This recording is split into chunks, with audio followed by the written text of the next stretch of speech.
Saudara-saudaraku, ini adalah untuk masuk dalam tawanan roh. Biarpun kepada sengsara sekalipun, dia ada penyerahan terus dipimpin oleh Roh Kudus. Itu namanya tawanan roh. Dia kalau tawanan itu lari atau melawan. Nah, itu lari, kalau masih bisa ditembak, tembak. Kalau melawan, masuk lagi di sel yang lebih dalam. Itu tawanan begitu, saudaraku. Tapi kalau kita tawanan roh, itu penyerahan. Sampai di dalam kesakitan apapun, tetap berserah kepada Tuhan. Itu baru tawanan roh. Makanya kalau meninggalkan hidup lama saja pun, itu bukan tawanan roh, tawanan dunia. Pikiran itu seperti ditawan oleh dunia, hanya kepada dosa, hanya kepada perkara dunia, hanya kepada kedagingan. Tapi kalau pada waktunya sudah datang bagaikan air bah, masuk dalam kesakitan, baru menyesal. Sesal kemudian tidak berguna. Itu sebabnya masih ada waktu. Kita mau bersungguh-sungguh serahkan hidup ini kepada Tuhan sampai kita siap tawanan roh. Artinya tidak melawan, tidak lari, tapi menurut. Dan saat itulah kita dibawa seperti Ribkah bertemu dengan Ishak. Gereja bertemu dengan Yesus, pengantin laki-laki surga, raja atas segala raja, Tuhan atas segala Tuhan.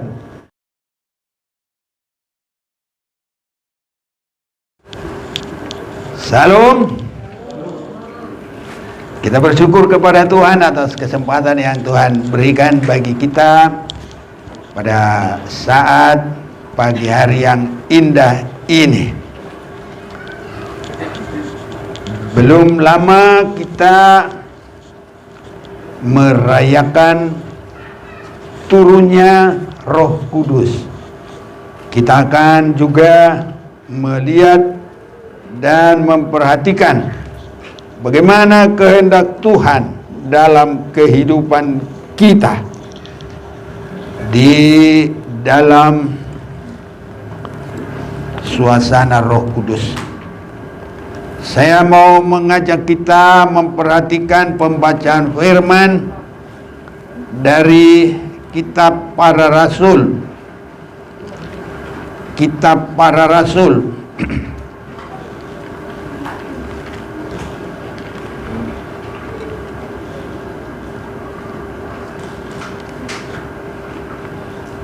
pasal yang ke-20 ayat 22. Kisah Para Rasul pasal 20 ayat 22. Tetapi sekarang sebagai tawanan roh aku pergi ke Yerusalem, dan aku tidak tahu apa yang akan terjadi atas diriku di situ. Yang kita perhatikan di sini adalah tawanan roh. Jadi ditawan. Tawanan ada bermacam-macam, dan tingkat-tingkat kesedihan, kesulitannya. Mulai tidak terlalu berat, ada tawanan rumah. Itu berarti tidak boleh keluar dari rumah. Ada tawanan kota. Itu berarti tidak boleh keluar dari kota. Ada juga tawanan negara lah ya. Jadi nggak boleh keluar negeri. Ini saudara-saudaraku yang kekasih, dan yang paling ketat, tawanan di mana tadi? Sel. Ya, tawanan sel, ya, di penjara, saudaraku. Kalau itu ya sudah, harus pasrah benar-benar. Kadang semuanya serba kurang, makan kurang, tempat tidur tidak nyaman, panas dingin, rasakan, semua harus. Nah, ini saudara-saudaraku. Tapi di sini tawanan roh beda dengan cara tawanan dunia. Karena tawanan roh ini adalah manusia yang harus dengan sadar menyerahkan diri ditawan. Kalau manusia mau lari ya nggak bisa tawanan roh, karena roh itu tidak akan punya senjata dan tidak akan bisa begini, ku tampar kau, nggak ada, atau ku pukul kau, nggak ada. Apalagi kayak tentara, ku tembak, nggak ada, saudaraku. Jadi kalau tawanan roh itu adalah penyerahan sepenuh. Jadi pekerjaan Roh Kudus itu mulai seorang umat Tuhan dibawa percaya kepada Yesus Juru Selamat, dan sekaligus dengan ini orang dilahirkan kembali. Ini yang pertama, saudara-saudaraku yang kekasih. Itu sebabnya kadang mengenai pekerjaan Roh Kudus ini, biarpun boleh dikata gurunya sarjana, saudaraku, karena dia adalah kalau kita boleh baca ini, saya mau ajak kita baca dalam Yohanes pasal yang ketiga. Adalah seorang Farisi yang bernama Nikodemus, seorang pemimpin agama Yahudi. Ia datang pada waktu malam kepada Yesus dan berkata, "Rabi, kami tahu bahwa engkau datang sebagai guru yang diutus Allah." Nah, ini guru sama guru ini, dia langsung mengerti. Kalau dia lihat caranya Yesus berkata, wah, ini guru ini. Karena Nikodemus juga dia termasuk guru. Sebab tidak ada seorang pun yang dapat mengadakan tanda-tanda yang engkau adakan itu jika Allah tidak menyertainya. Yesus menjawab, katanya, "Aku berkata kepadamu, sesungguhnya jika seorang tidak dilahirkan kembali, ia tidak dapat melihat kerajaan Allah." Kata Nikodemus kepadanya, "Bagaimanakah mungkin seorang dilahirkan kalau ia sudah tua? Dapatkah ia masuk kembali ke dalam rahim ibunya dan dilahirkan lagi?" Jadi ini juga sebenarnya, ya, Nikodemus ini kurang juga dia berpikir. Mestinya kalau guru sama guru, dia tidak akan mungkin kembali ke perut ibunya. Jadi Yesus ajarkan lagi dalam ayat 5, jawab Yesus, "Aku berkata kepadamu, sesungguhnya jika seorang tidak dilahirkan dari air dan roh, ia tidak dapat masuk ke dalam kerajaan Allah. Ini saudara-saudaraku, apa yang dilahirkan dari daging adalah daging, dan apa yang dilahirkan dari roh adalah roh. Jadi bahwa anak-anak Tuhan, umat Tuhan, orang-orang yang diberkati harus dipenuhi dengan Roh Kudus. Tidak bisa tidak. Dan inilah pekerjaan Tuhan yang pertama bagi kita. Dan inilah pekerjaan Roh Kudus yang awal, melahirkan kembali. Jadi perombakan. Kalau di dalam 2 Korintus 5 ayat 17 itu bersamaan bahwa orang yang ada dalam Yesus Kristus, dia adalah ciptaan baru. Yang lama sudah berlalu, yang baru sudah datang. Begitu juga kita di dalam kepenuhan Roh Kudus. Yang lama berubah, dirombak, dan yang lahir itu adalah baru. Ini harus terjadi bagi kita semuanya. Saudara-saudaraku, jangan kita sia-siakan waktu, dan jangan kita asal masuk keluar gereja. Kita harus yang benar-benar diberkati oleh Tuhan. Dalam rohani kita diberkati, apapun yang terjadi. Dan kalau kita sudah diberkati di dalam rohani, saudara-saudaraku, kesulitan apapun itu harus terjadi bagi dunia ini. Disinilah nanti akan ada perbedaan.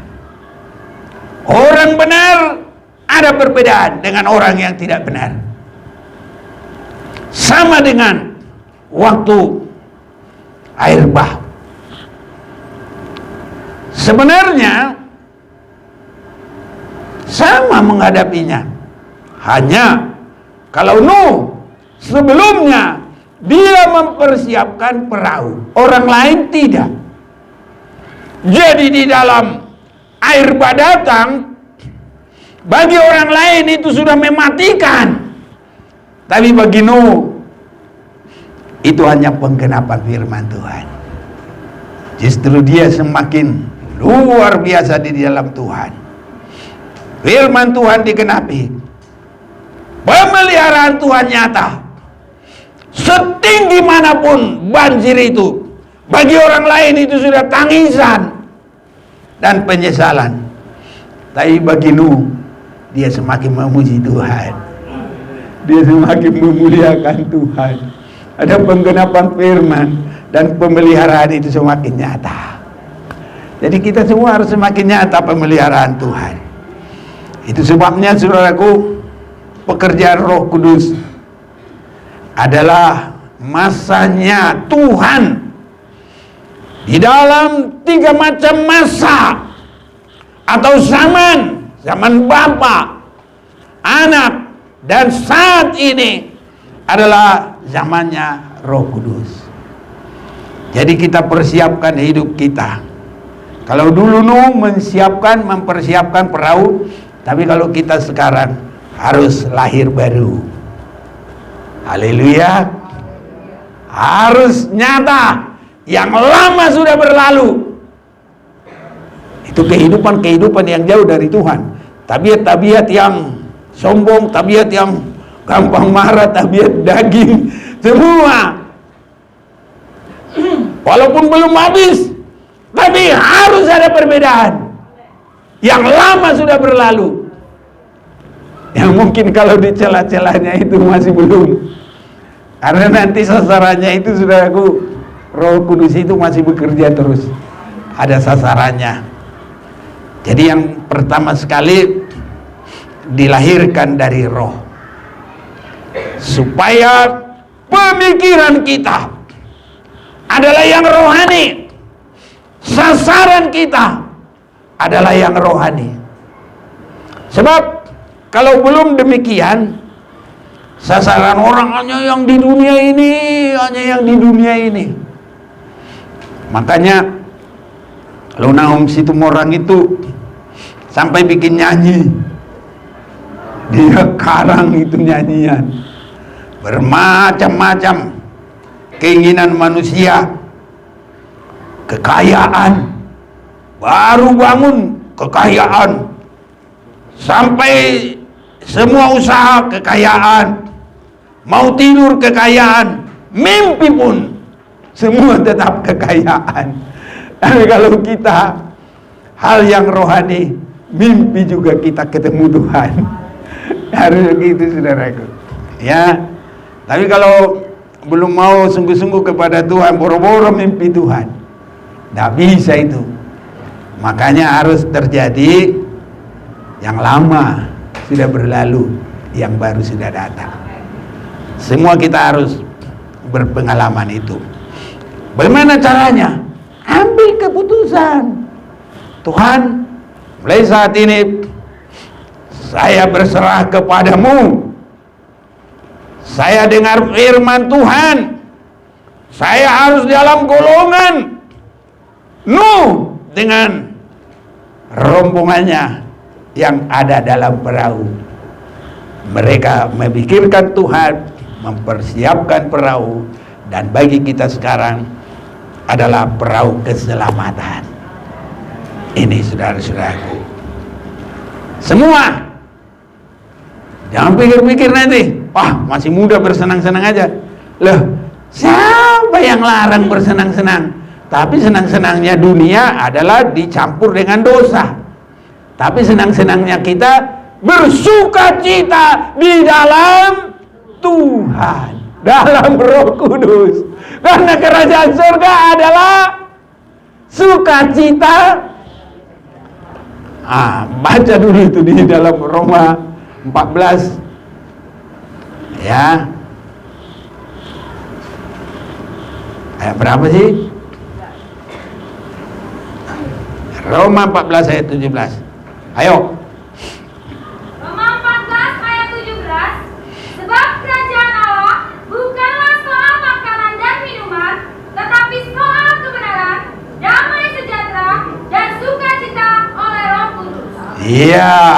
Jadi sukacita juga, saudaraku. Sama-sama bersukacita. Tapi sukacita orang sono itu karena perkara dunia. Mabuk anggur dunia bisa. Pokoknya mabuk yang gitu-gitulah. Ya, gitu ya, saudaraku. Itu. Tapi kalau kita adalah sukacita karena ditebus darah Yesus, karena kita sudah baru dalam Tuhan, itu namanya sukacita di dalam Tuhan. Sebab kerajaan Allah bukanlah soal makanan dan minuman, tapi soal kebenaran, damai sejahtera, dan sukacita oleh Roh Kudus. Jadi muda-mudi kita ini harus pilih sekarang. Boleh bersukacita, boleh sekali, tapi harus mengerti, bukan sukacita daging, bukan sukacita dunia, tapi sukacita dalam Tuhan, sukacita hidup baru, sukacita orang yang sudah dibebaskan dari kutuk. Tapi sukacita kita adalah sukacita yang diberkati oleh Tuhan. Ini ya. Jadi semuanya nanti bisa bersukacita dengan luar biasa.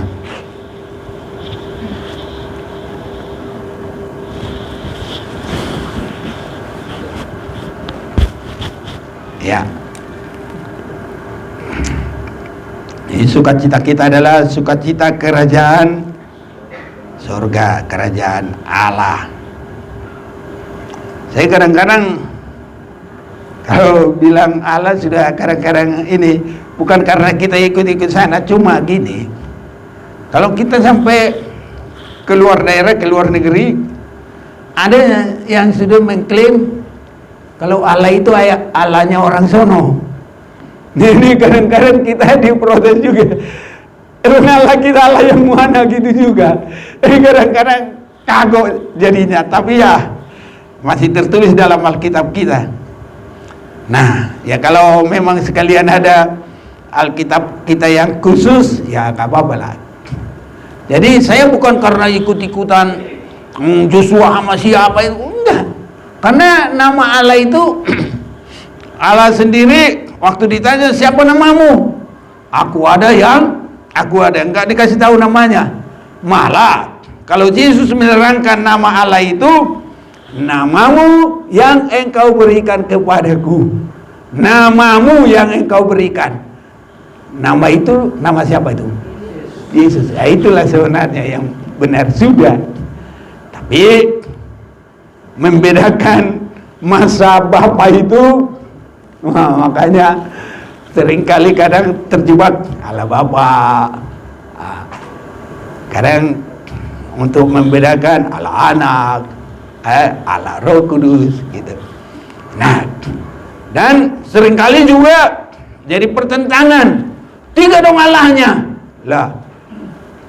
Memang kalau dibilang tiga, bukan tiga, karena begini, pada mulanya Allah menciptakan langit dan bumi, roh Allah melayang-layang, maka berfirmanlah Allah. Coba dulu kita berpikir, kira-kira itu tiga enggak? Allah, firman Allah, roh Allah, itu ada tiga enggak? Yang enggak tiga, itu satu. Sama dengan kalau saya ini punya tubuh, ada juga roh saya. Saya ini berapa ini jadinya? Dua, kamu kan enggak? Tetap satu kan? Betul enggak? Kalau saya juga lagi ngomong ini sekarang, apa saya jadi tiga?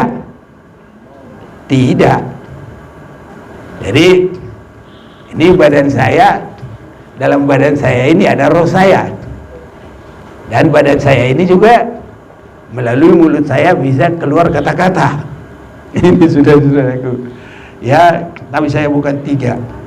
Hanya untuk benar-benar masuk di dalam tiga zaman itu, untuk penebusan itu, Allah yang kudus itu enggak boleh sama sekali terkena kepada kenajisan dosa. Makanya harus ada Yesus, anak domba Allah, yang menghapus dosa dunia. Lah itu apa? Firman yang menjadi manusia. Jadi dulu itu firman itu, sekarang jadi manusia. Nah itu saudaraku, nah, itu perkembangannya, semua juga harus tahu. Nah baiklah, jadi itu sudah selesai penebusan, maka sekarang masa Roh Kudus. Dan Roh Kudus untuk mengerjakan manusia itu, yang pertama pengalaman kita adalah dilahirkan kembali. Haleluya. Nah ini kita kembali lagi, dilahirkan kembali. Sesudah itu, saudara-saudaraku, sudah berpengalaman dilahirkan kembali, bukannya kita langsung dipenuhi dengan Roh Kudus. Belum. Dipenuhi dengan Roh Kudus itu adalah penyerahan kita kepadanya, diakui oleh Dia, dilihat oleh Dia, dan kita pantas diberi kekuatan. Itu sebabnya kekuatan itu dalam kepenuhan Roh Kudus. Itu sebabnya murid-murid dipilih dulu bersama dengan Yesus, ada sekitar selama 3,5 tahun. Habis itu Yesus mati dan bangkit hari ketiga, menyatakan diri 40 hari, lalu dia naik ke surga. 10 hari kemudian turunlah Roh Kudus. Baru murid-murid dipenuhi oleh Tuhan.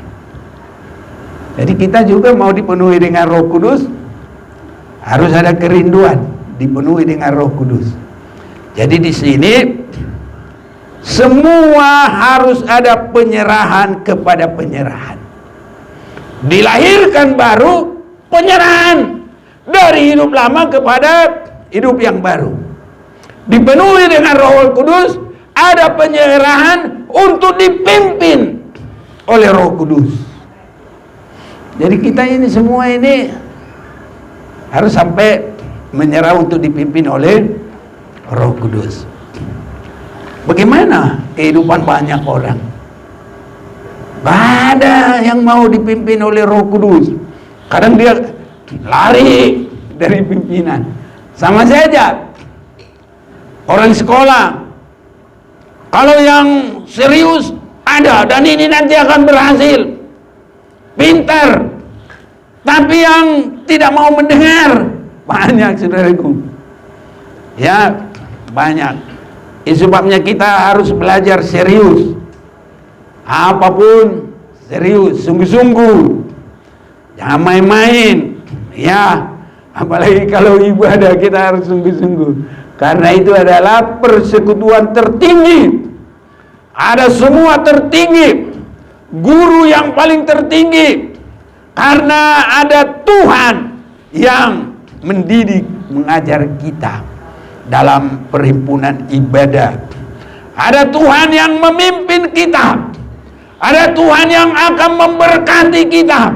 Ada Tuhan yang memperhatikan kita. Dikala kita sedih, ada Tuhan yang mau menghibur kita. Dikala kita sakit, ada Tuhan yang mau menyembuhkan kita. Dikala kita kesulitan, yakin Tuhan sanggup menolong. Bahkan kalaupun persoalan kita sudah tidak ada jalan keluar, tapi bagi Tuhan tetap ada jalan keluar. Sewaktu bangsa Israel udah keluar dari Mesir, dikejar-kejar oleh Raja Firaun, dikejar sama tentaranya, 400 tentara berkuda, banyak. Mereka dikejar. Bangsa Israel udah di padang belantara, ya, kelihatannya mau lari kemana-mana juga susah. Seandainya juga bawa parang semua, untuk bikin jalan cepat, ya nggak bisa juga, saudaraku. Jadi semua serba kena, maju, kena air, laut apa itu? Merah atau Kolsom atau Teberau, sama itu semua.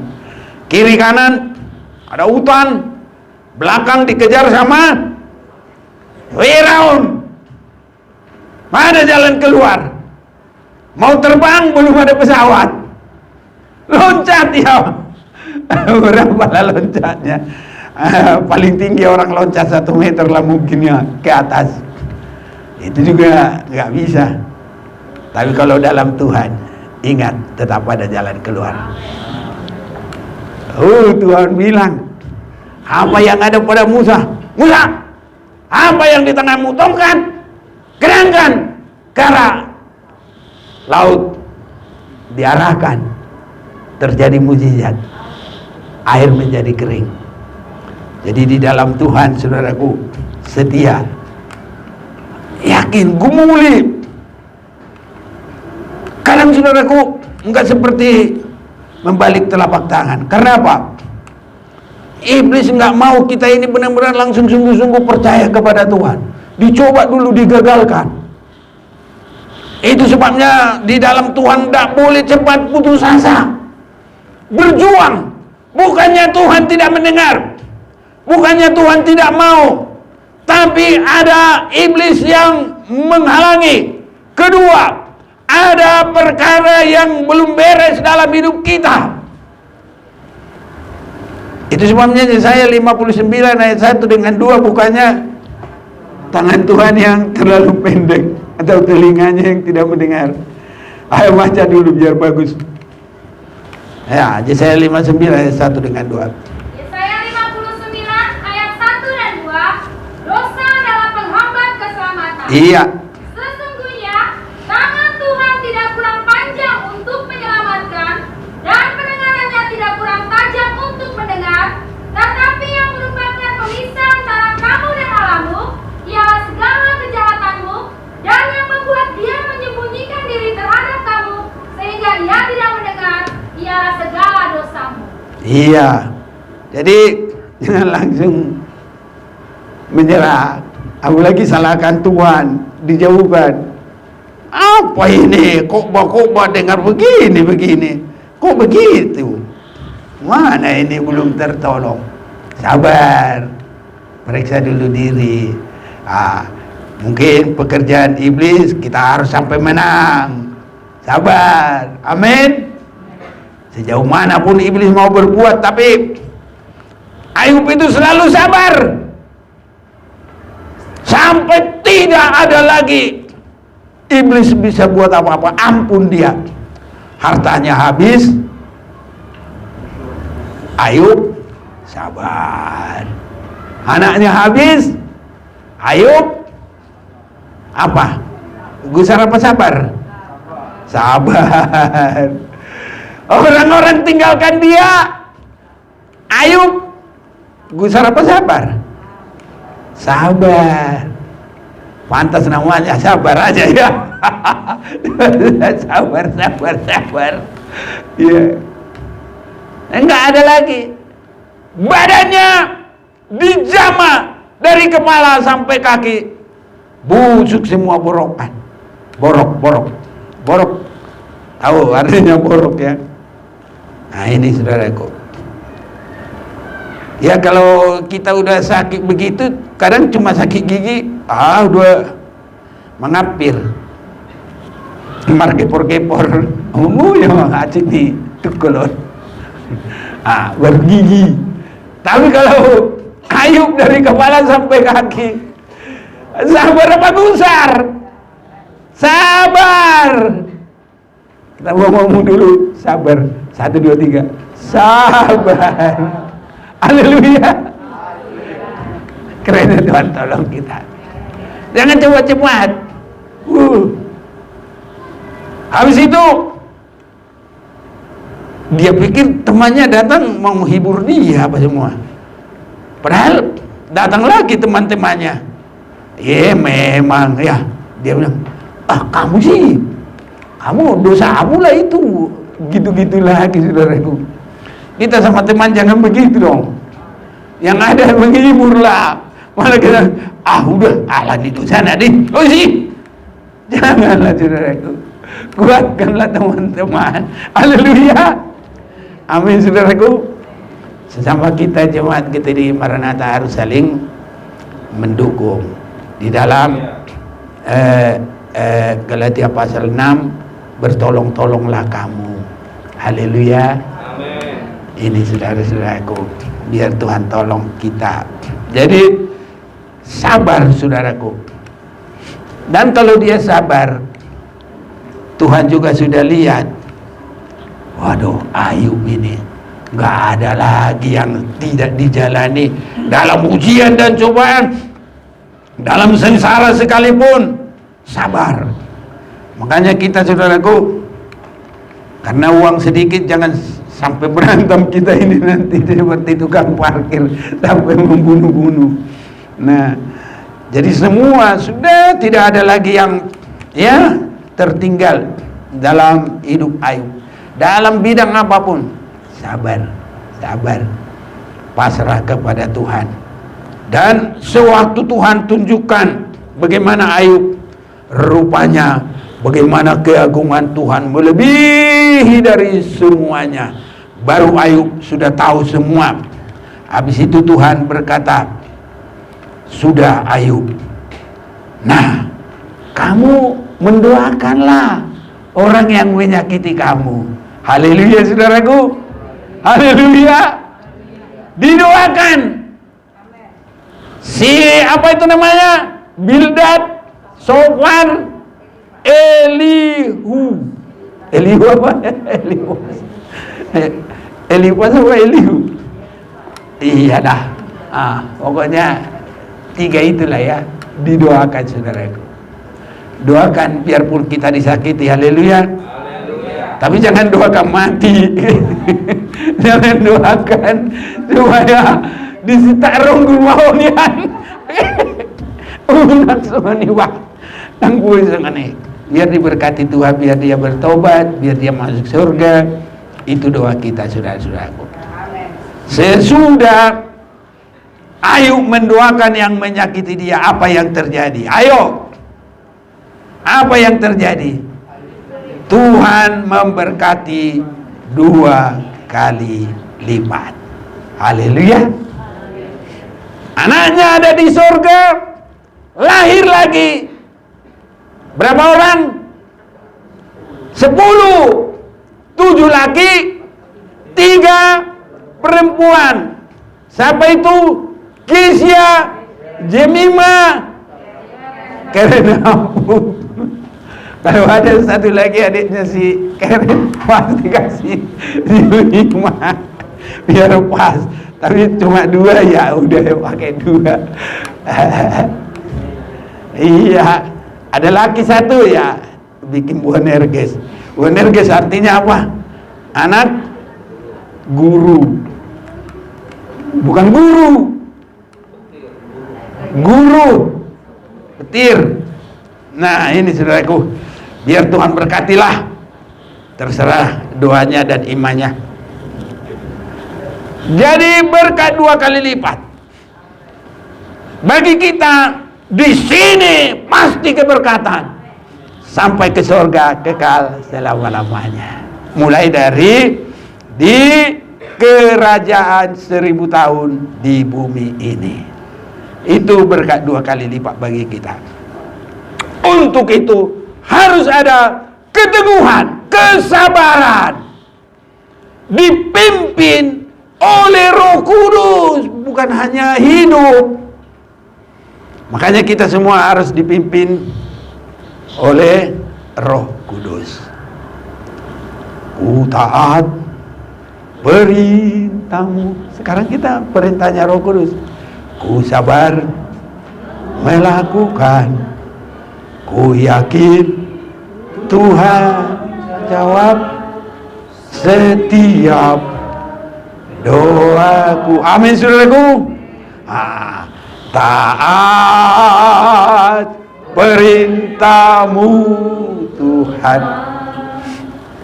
tegang selalu firman Tuhan, karim selalu kehendakmu, nyatakan kemuliaanmu bagiku. Sabar dan taat pasti Tuhan nyatakan kemuliaannya. Di sini kita walaupun ada ujian cobaan itu pasti ada saudaraku. Bukan berarti kalau ikut Tuhan. Makanya kalau saya dengar nyanyian itu dinyanyikan anak-anak itu tersentuh juga. Tuhan telah berjanji. Apa tadi? Iya, itu saudaraku.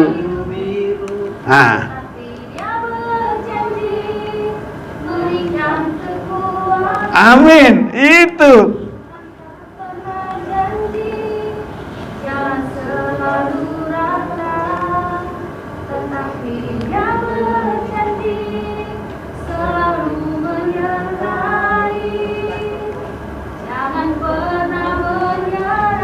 Amin.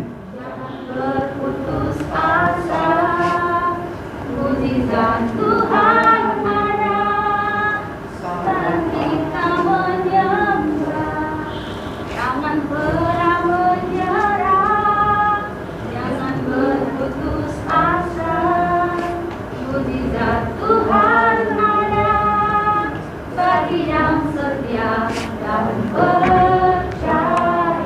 Iya, jadi sabar dan taat, saudara-saudaraku. Dan pekerjaan Roh Kudus itu tadi melahirkan baru memimpin kepada segala kebenaran, dan endingnya itu ada sampai mati keinginan daging kita. Ke situ arahnya, saudaraku. Seringkali banyak orang Kristen, wow, mungkin bersuka cita, mungkin senang, mungkin bangga jadi orang Kristen, tapi keinginan dagingnya dan berbuat keinginan daging itu gak kurang, saudaraku, gak hilang. Itu sebabnya pimpinan Roh Kudus itu harus sampai endingnya itu mematikan semua keinginan daging. Roma pasal 8 ayat 13-14. Ayo. Roma 8 ayat 13 dan 14.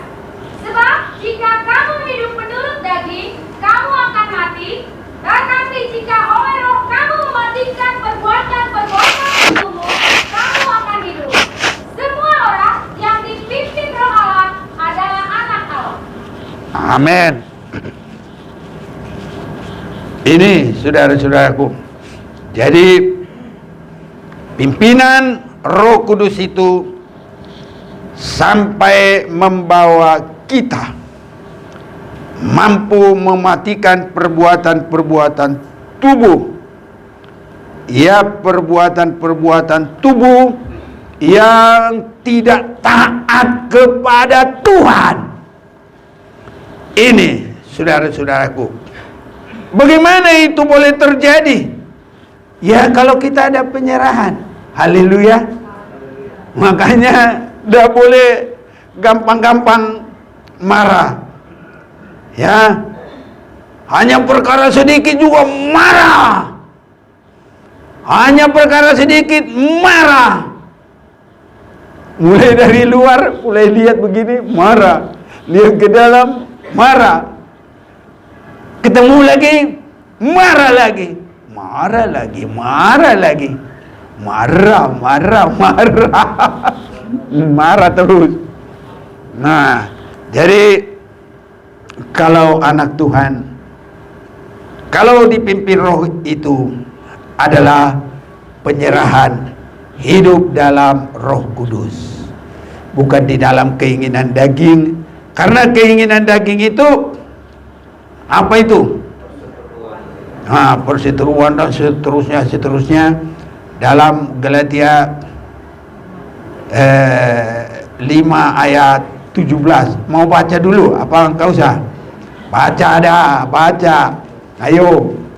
Galatia 5 ayat 17. Sebab keinginan daging berlawanan dengan keinginan Roh, dan keinginan Roh berlawanan dengan keinginan daging. Karena keduanya bertentangan, sehingga kamu setiap kali tidak melakukan apa yang kamu kehendaki. Lagi? Akan tetapi, jikalau kamu memberi dirimu dipimpin oleh Roh, maka kamu tidak hidup di bawah hukum Taurat. Perbuatan daging telah nyata, yaitu percabulan, Ya, percabulan, kecemaran, hawa nafsu, penyembah berhala, sihir, perseteruan, perselisihan, iri hati, amarah, kepentingan diri sendiri, percideraan, roh pemecah, kedengkian, kemabukan, pesta pora, dan sebagainya. Di ujungnya sebelum 22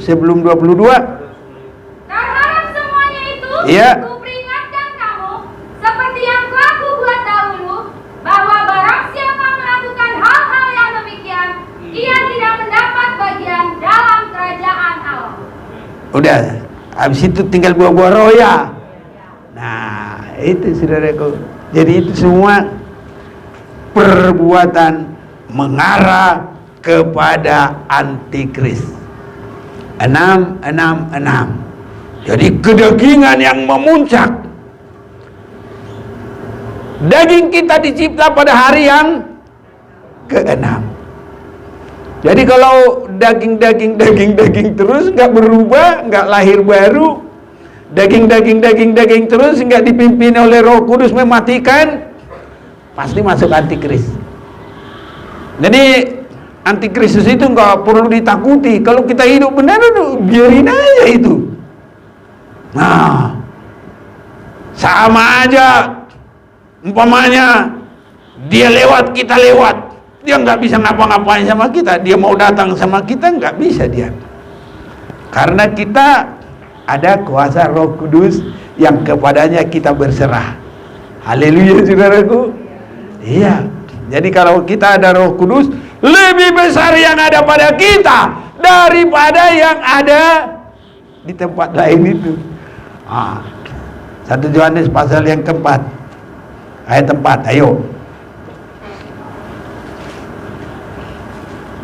1 Yohanes 4 ayat 4. Kamu berasal dari Allah, anak-anakku, dan kamu telah mengalahkan nabi-nabi palsu itu.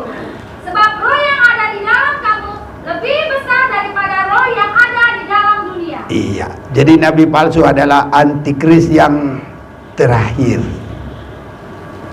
Jadi kalau Roh Kudus itu memimpin kita kepada segala kebenaran, dan endingnya itu terakhir daripada pimpinan Roh Kudus itu adalah mematikan perbuatan-perbuatan tubuh itu semua yang berlawanan kepada kehendak Tuhan. Semua orang yang dipimpin Roh Allah adalah anak Allah. Jadi tawanan roh itu penyerahan kita mau dipimpin. Kita yang harus mau. Ini saudara-saudaraku yang kekasih. Untuk apa?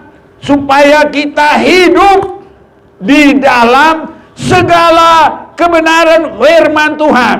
Kalau tadi adalah puncaknya dosa-dosa, itu 666. Tapi kalau firman Tuhan yang kita lakukan, puncaknya adalah gereja yang tidak bercacat celah.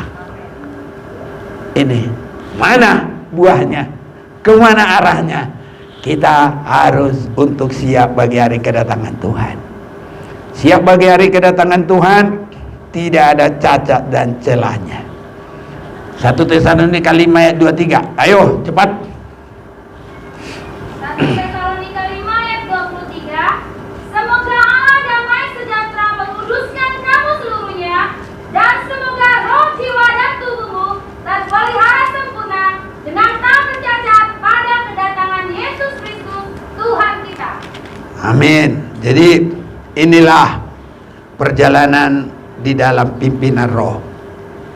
Sampai tidak bercacat celah, keinginan daging kita semua sudah mati. Saudara yakin bisa terjadi? Kiranya Tuhan kuatkan kita, dan mari belajar terus, berjuang terus. Ya, jangan menyerah. Jangan pernah menyerah. Jangan berputus asa. Mujizat terang ada bagi orang.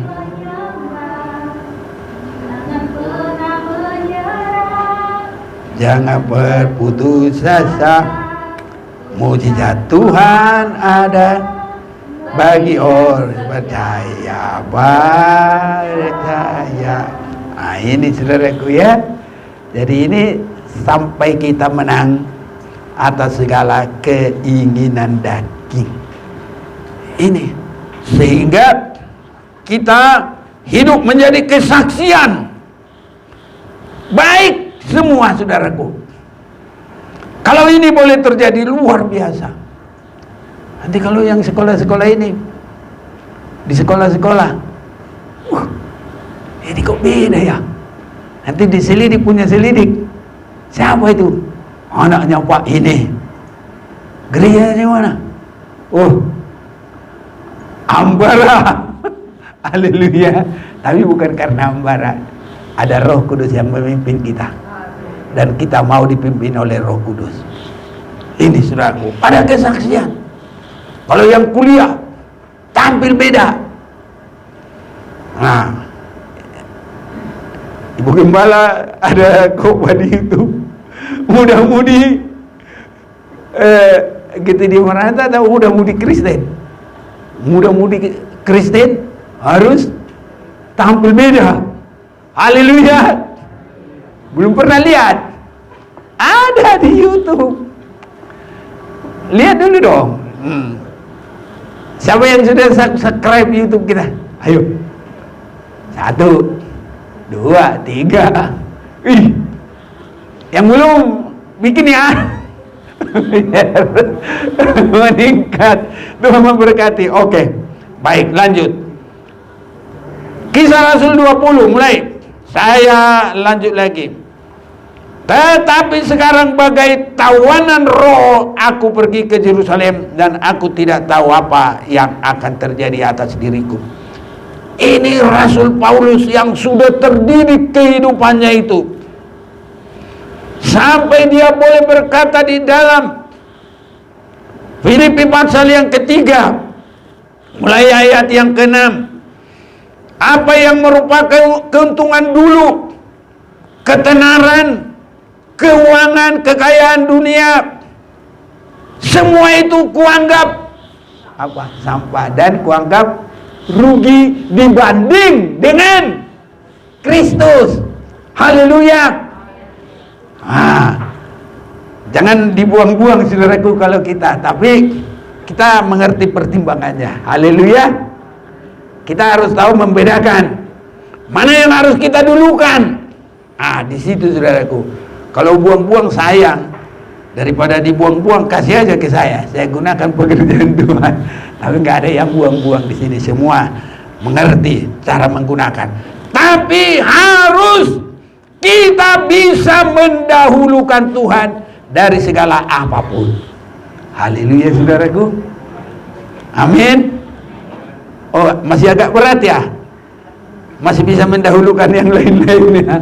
Tapi kita harus bisa mendahulukan Tuhan ya. Haleluya. Kiranya Tuhan tolong kita. Kalau bilang langsung iya, kalau agak susah, sudah masih ada alternatif bawahnya. Kiranya Tuhan tolong saya mau, tapi kapan Tuhan kuatkan saya? Ya pokoknya ada penyerahan. Haleluya. Amin. Ini saudaraku. Jadi Rasul Paulus bisa saudaraku, bahkan langsung dia bilang, ini harus kita baca dulu Filipi 3 ya.